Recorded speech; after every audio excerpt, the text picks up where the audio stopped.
Hello everyone, this is Joseph Propati. I'm going to be doing a playthrough on my game Zombies All Around Us, but this is going to incorporate the new rules and some new components. So currently I have the game being created through the Game Crafter. Here's Game Box and all the cards so far. These were created through the Game Crafter, and they do a beautiful job. They're linen finish and the cards are really nice. So it's not up for sale yet because I'm finalizing these rules and I'm making some changes, trying to make the game the best I can. And with my playtesting and David, who's been an invaluable help on this, he's also playtesting, and we're, like I said, we're finding the rules and what components to use, and so it will give the consumer the best playing options. So what I want to do in this playthrough is I want to explain a little bit about the new components and the new rules. So over here we have one bag, and everything will go in the bag. Some of the new things that are component-wise in the game are cubes, which will represent items in the game, where before you just kind of had something equipped and you didn't really have that object in the game. Well, with cubes, now you actually have a physical item, and it can be dropped in a room, traded from player to player, handed off, which is nice because now it's a physical object that takes up space in a room. It's equipped by a player, instead of just something that's inanimate. You don't really know it or see it, but you either have it or you don't. So cubes are now part of the game. So we have our green normal zombies, and you'll have 14 of these. These will go in the bag. And then you have your two larger super, your big crazy zombies. Those go in the bag. Then the black die is for multiples. So when you're drawing to do placement, if you draw one of these, you're going to end up pulling two zombies dice from the bag, and you put this back in. So that's your dual attack process if you pull the black die. Now those all go in the bag. Now you have your cubes. So you have these colored cubes. These all represent items, weapons, and or ammo. The new character cards show all the cubes and what their actual item is. So green hammer, you have yellow and black, which are the ammos of the pistol and the shotgun. And again, they're physical that you'd actually place on your character card. So let's see, you have the pistol. You found the pistol. You have your equip token. So you would place it here, and then pistols always come with full ammo, which is 6. If you had that and then you actually found the ammo, extra ammo, you could hold on to that. When you went through this, you'd use this up and you get 6 more ammo. So you can hold this anytime you want. It's not something you have to have and drop. So if you had just a normal improvised white one, you would just place it on top. Same thing as for the other ones, the non-pistol or shotgun. So these colored cubes are the items that you search for and find. You don't build these. These are things that are somewhere around the house. You'll either find them in the game or you won't. So these 6 will go in the bag. Then you have these 4 brown cubes. These are situational where you searched and you didn't find anything. If you draw a brown cube, that means you didn't find anything. There was a nothing in that search. So you're going to take 4 of these and you're going to put these in the bag, and that will add to the statistics of when you find something, if you find something.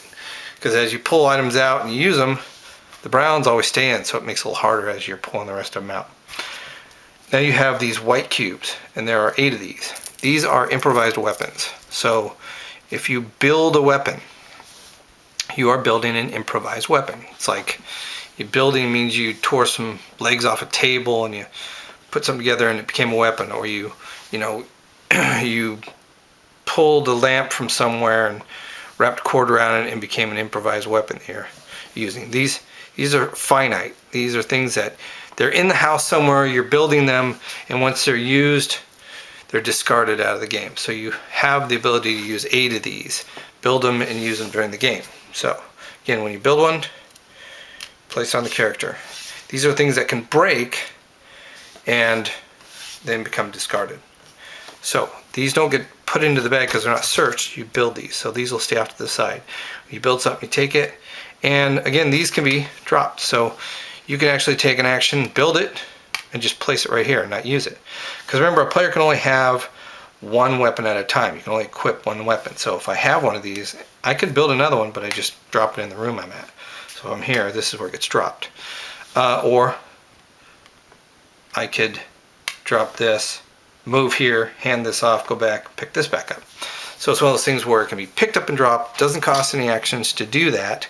Handoffs, drops, pickups, there's no actions to that. You can just do it if you're in the room. So this one, counter will be used for when you actually equip something. Again, players can only equip one item at a time. So if you have a firearm, let's say you have a pistol, and you don't want to use it anymore, you want to save the ammo, you can't carry that and improvise, so you'll have to drop it. And then what you would do is, if you had the blue, you'd basically put the 6 ammo, if you haven't used any, and you put the blue cube right on it. So now it's sitting here. The white player could pick it up, or you could pick it up again. It would be dropped in the room you're at, but you'd put the cube on it. The 6 would show how many, you still have another die to use for your action. That's why you have 2 dice. You have one for your ammo and one for actual action rolls. Same with the white player. Then you have your player pieces, which are dice, and these show the amount of health you have. When you set up the game, you can put these anywhere you want in your room. Logically, you want to put it in the middle because you can get to the outsides sooner without having to go from here to here. The number of actions in the game is 3 now, so you have 3, but this is going to be a little different. You have searches are 1 action, build a weapon is 2, health is now 1. Okay, and I'm going to be getting new cards to change that, but movement is still 1, 3 actions per turn per player. Attack action is 1, search is 1, heal is 1. So think of all these are 1. The only thing that's changed is build a weapon. That's 2. So you could actually search for something and build a weapon all in the same time. So now we've got that's changed. We have our new look for our process of placement, which incorporate these 2 dice. So whenever you're placing a dice, you'll pick your zombie, roll all 3 of them. The first dice will be the room. Let's see, it was 3, you'd be here. This white dice will be the actual access point. So you'd have 3 for this room, and then 1 would be this access point, and that's where the zombie would go. If it was a 6, and I'll go through that when actual place, but these are your zombie placement and zombie shift dice. And then you have your 1 black dice for your turn sequence, keeps track of your turns. So here's your components, here's a setup for the game. Again, cubes are a new process that you place in the bag. And the nice thing about having cubes and dice in here, you know the difference, because a cube and a dice are different safes. So it is nice to have them in the same bag. It won't cause any problems. You won't have an issue of trying to pull one or the other. So in the beginning of the game, the first action before the game actually starts is place your first zombie. So we have our setup, we've got our turn 1, we've got our players in here with our 6 health. Nobody has a weapon yet, and I should have 1 more white dice. Yeah, should not be in there. So, these back in. Give that a good shake. Again, ammo dice, action dice. So, we will pull a die. First die, super zombie. Roll all 3. Place the zombie. Remember, zombie, this is how many you have. 4 is the card. You move clockwise, you get to the 4th card. 2 is the access point, the window or the door. That is the first place zombie. Now, an example. if this was an actual 6. I'm going to remember this is a 1, so give me a reminder. Let's say this was a 6. Well, immediately it would go in the room. Now there's two situations. Winning the game means you get through all 18 turns and you don't lose any rooms. You can lose up to 1 room. If you lose and have 2 rooms overrun, you lose the game. Or if any of your players die, means their health goes below 1, you lose the game. This is a co-op. Even though you can play solo, it's a co-op game where everybody wins, everybody loses. So if you lose 1 player, game's over. Have 2 rooms overrun, you lose the game, either 2 or more. Now what happens is, some of the new rules are, you have occupy and you have overrun. If a zombie enters the room, it's a zombie group that's just kind of started to break in, but they're not fully into the room in the sense that they've completely overrun the room. So you have this ability of actually entering the room to try and fight them and push them back. The way that works is, since they only occupy means they're in this sill, this first initial space, it gives you a chance to still move into the room. If you do that, you would take a point of damage because you're actually attacking directly. You have no barrier in between you. So this guy would actually be down to 5. But if he attacked him and got it down to 5, the zombies, they call that a pushback. You're able to push them back out of the room. Now, if this is a 6 and you cannot get to this room, right? And on the next turn, if this 6 on the zombie turn, it's going to move to one of these doors, right? Just a random. You could say 1, 2, 3, 4, 5, 6. Once you get to that door, this room is now overrun. Now you can't enter the room anymore. You can only fight it from the door. Okay? So, what you could do, you can knock this down to 5, right? Now once you're here, the door's closed, or you're fighting through the door, so you're not taking any damage like you would if you initially walked up into an open room. Okay? So what happens is you panic, they've overrun the room, you've closed the doors. You're trying to keep them in this room because you don't want them to spread around. So you no longer enter this room, you're fighting them through the door like you would this window or this door, right? So if you get them down to 5, you've now pushed them back into one of these. And this is just a simple roll. You roll 1 through 6, you push them to this 1 to 2. Now you can enter the room and fight them to try and push them out of the room. Again, you take a point of damage. If you can knock them down to 4, you push them out of the room. So basically you can now go from being an overrun to being occupied, and then being occupied to you've now secured the room again. So that's that new rule of pushback, or pushing the zombies out of the room and securing the room again. Okay, so right now we know that this was a 1. Now here's the thing: super zombies, they never have less than a 3. If you roll 1 or 2, they become a 3. If you roll 4, 5, 6, they're that value. But the super zombies never start less than 3. So anything less than 3, it becomes a 3. So we'll have that be a 3. So that's the first zombie placement. And it now becomes the blue player's turn. So normally first player turn, what you don't have any weapons, so you want to spend 2 actions and build an improvised. Then on that third action, since there's no real zombies that you're worried about, you're going to do a search. See if you can find something. Black. So blue player found some shotgun shells. So I can hold on to these, but they won't do me any good until I've found the shotgun and gone through the first 6, and then I have an extra 6 to use. Or sorry, shotguns start with 3 shells. This would be another 3 shells, because shotguns are pretty powerful. Shotguns can actually take a D6 roll of killing zombies. So that's my search. I've done my 3 actions. Now it's a white player's turn. Again, want to build an improvised weapon. That's 2, and I'll do a search. Oh man, getting lucky. So question is, I found a pistol, do I want to use it right away? Or do I want to start with my improvise? If you start with a pistol, you have to use it. You can't have the pistol, hold it, and say, well, I don't want to use it, I'm going to use my improvise. You can't do it.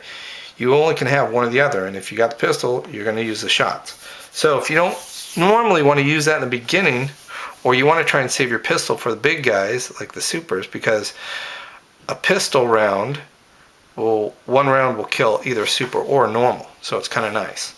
So I think what we'll do is we'll drop that. It has 6 rounds. Found it here, so we're going to leave it here, and I'm going to hold on to my improvised. This can be picked up by the blue player, the white player again. You're good, but it'll stay in that room, which is nice. It won't disappear. That's what I like about the cubes, is now they become these objects that are usable later in the game. You don't have to try and remember where they're at. You don't have to try and remember what it was. You know it's a pistol, and it has 6 rounds.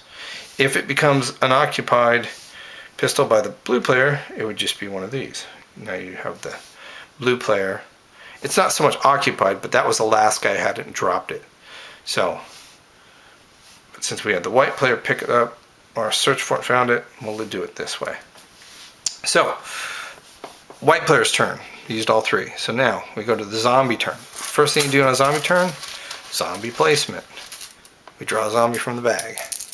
Remember that first zombie we placed, that wasn't part of the zombie turn. That's just an initial zombie placement to start the game. It doesn't start any turns because the turns always start with blue player, white player, then zombie player.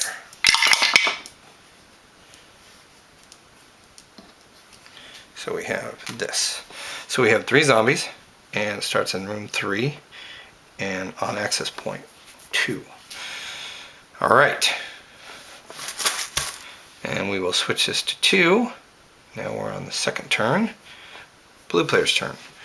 So not really any real big threats, but it's always nice to move. Well, it's only a 3. If it was a 5, maybe it'd be dangerous. So I'm going to use a search, which is a 1 action. Brown, nothing. And I will spend 2 actions and do an improvised weapon. I don't need it, but I can still build one, and I'll leave it here. It could be picked up later on by someone else. So these things, you lose these relatively easily, because if I use this in roll 6, it breaks and it gets removed from the game. But at least I have another one I can pick up. So building improvised weapons and leaving them in different sections of the room is always nice, because you can pick them up real easy later on. So that's my 3 turns. We'll do the white player turn. White player, I already have a pistol here that can be used. He's only 3, so not a huge threat. So I'll do, I think what I'm going to do is I'm going to move here and build and improvise 2 and leave it here. So that's white player's 3 turns. So when we get the zombie turn, there's no 6s, so nothing's going to enter, or nothing that we have to worry about. 6s are what you really got to worry about. So we'll draw one. We have green, and we have our first 6. So 6 zombies, card 5, area 1. Now since it's 6, immediately moves in. Now we've got an occupied room, not an overrun, but an occupied room. It has to be dealt with, because if it's not, next turn it's going to be an overrun room. So we change this to a 3, and blue player's turn. So blue will take care of this first. It's going to move, that's 1 action. But since it's already in the room and it's attacking a group of these guys, it's going to take a point of damage. So we are at 5. So we've got 1 action move. We're going to attack it. Get a 5. And that knocks it down to 5. Now, since it's a 5, that's a second action. It pushes it out because it turned into a 5. So I've been able to push it back, those zombies back out of the room. I still have 1 more action. I think what I'll do is I'm going to do 1 more attack and knock it down to 4. So it's not so much of a huge threat. So it initially occupied the room. I was able to enter the room because it only occupied that access point. Didn't get fully into the room. I was able to get to it, but I'm going to take a point of damage, but I got it down 1 to a 5, and that pushes it back. So, and then I want to do 1 more point of damage to get it down even farther. So that is the blue player's turn. Now we get to the white player's turn. I think what we'll do is we'll get over and we'll do 1, 2, move into here. So we have some good coverage. And we'll do 1 action left, do a search. Brown, nothing. And that was white person. So first thing we do on the zombie turn, zombie placement, green. And we have 2. So we go 2 zombies goes on card 5 or room 5 into 1. So it's already occupied. So these 2 dice will be added together, making a 6. And this will get placed back in the bag because there's no extra. Now, the lucky thing is we're already at this window, so it doesn't get to occupy the room immediately. But since it's a 6 and we're here, we're going to take a point of damage because it's on the zombie turn. Oops, 4. Now, if this was a super zombie, that would be 2 points of damage, but we kept it from coming in the room. So we now have, that was a 6, wasn't able to get in because we were in front of it, and we took our damage. So this becomes a 4, and it's the blue player's turn. So blue player's turn, first thing I got to do is get this thing down. So improvised weapon will attack. Go to 5, knocks this down to 5. I will do a heal, which is a 1 action to bring me to 5. That's 2 actions, and I will do 1 more attack. Roll the 2, and this becomes a 3. That's the blue player's turn. White player's turn. Let's see here. Let's just do a search on 1. Remember, searches can only be once per turn. Ooh, found a purple, which is a bat. Now, I'm going to drop this improvised. No, I think I'll leave the bat here and I'll keep the improvised. That's one action for the search.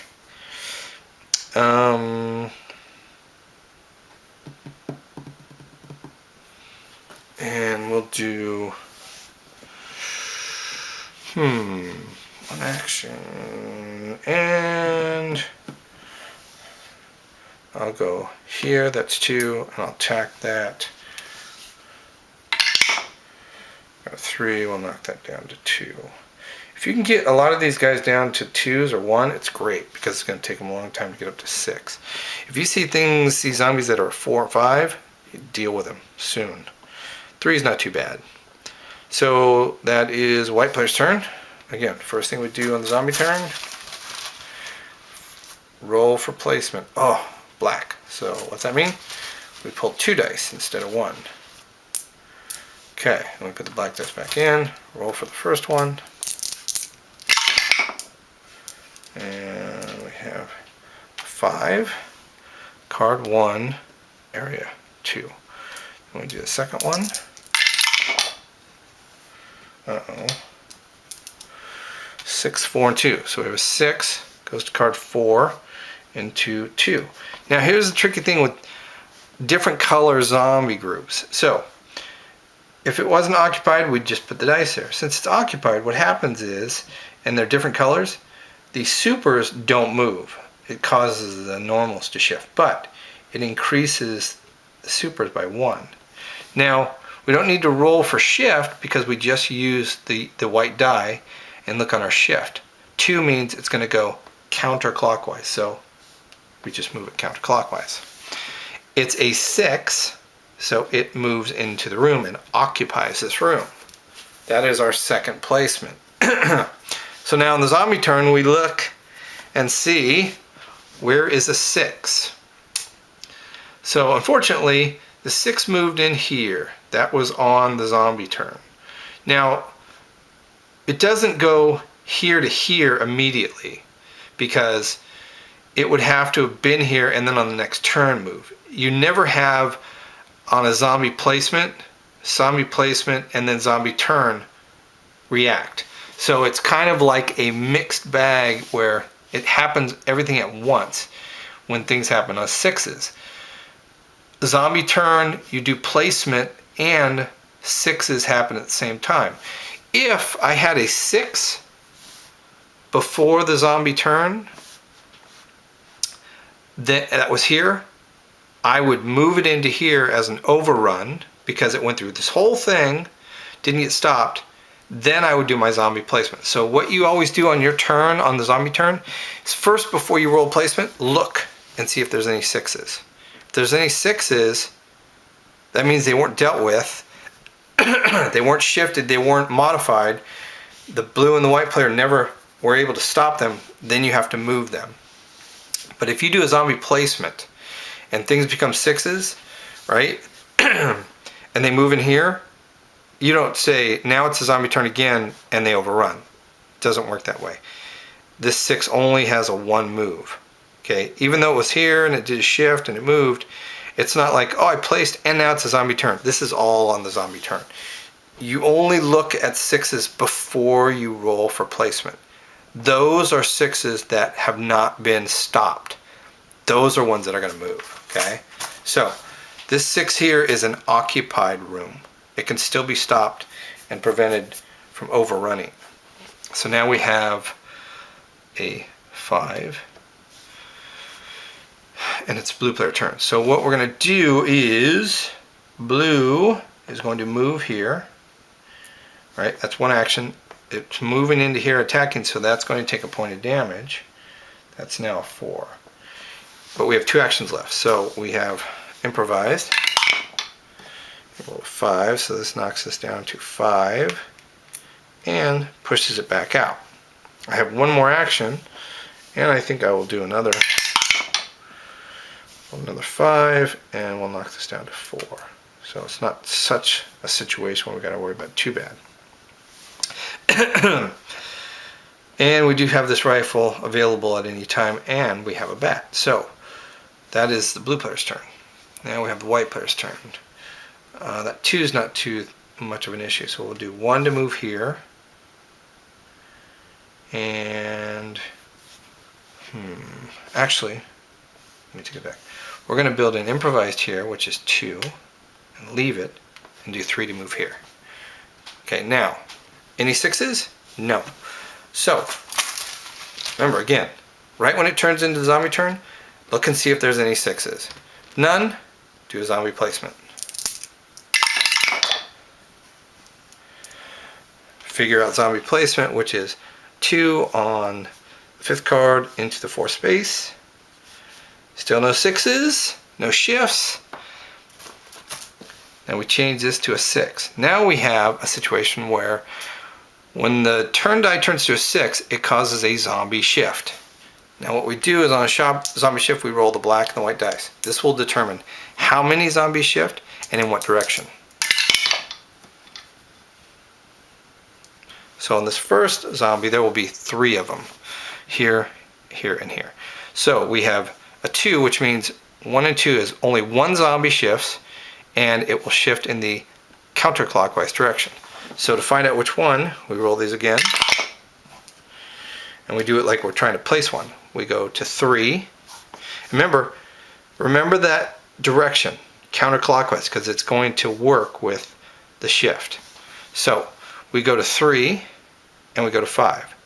Now there's nothing here at 5, but we know that the zombie shift is counterclockwise. So we go to this one, nothing here. We go to this one.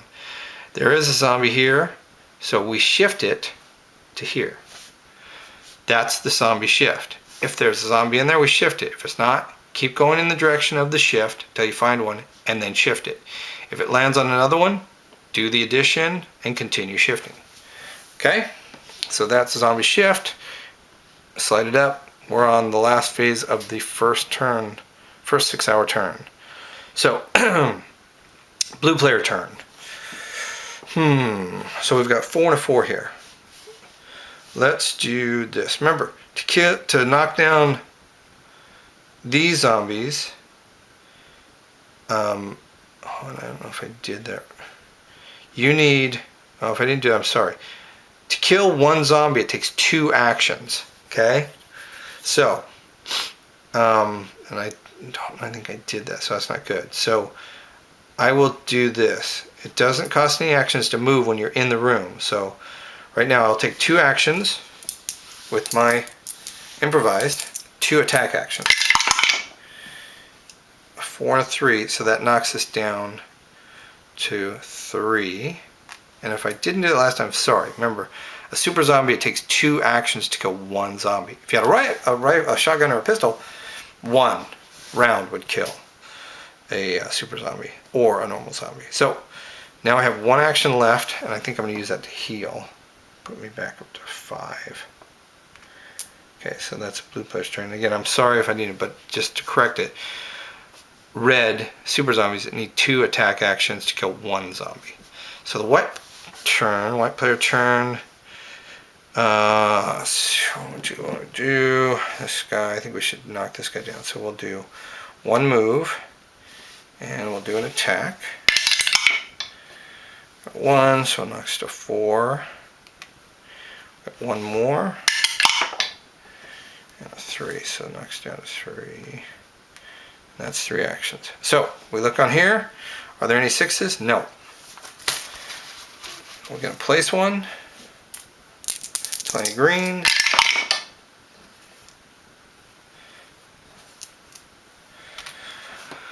One zombie on start on 2, go to 3. Nothing there.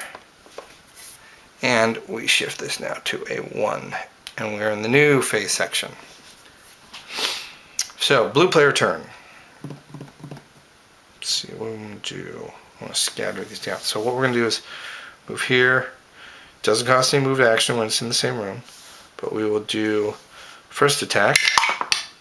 Oh, and rolled a 6. So what that means is we still do the damage, but the improvised weapon is gone and it is now out of the game. So I don't have, nothing's occupied. I don't have anything equipped. I've used 1 action though. Now I could, I will spend 2 actions and build another improvised weapon. But see, I'm only down to 2. So I've got 2 that I can still build and 3 that are around the area. So I got to be careful. Once these run out, I can't build any more weapons. And if it gets down to it, I would have to do a hands-on type attack. And just for reference, even if you don't have a weapon, you can still attack a zombie. What happens is it takes 2 attacks to kill a zombie, and you take a point of damage doing it. So, because you're using hands, feet, you're doing whatever physical body part you can use. You're trying to attack zombies. So, so we've knocked this down, and we've built a weapon. So that's the blue player turn. White player turn. We'll go ahead and do an attack. Knock this down to 2. And we're going to spend 2 and do a search.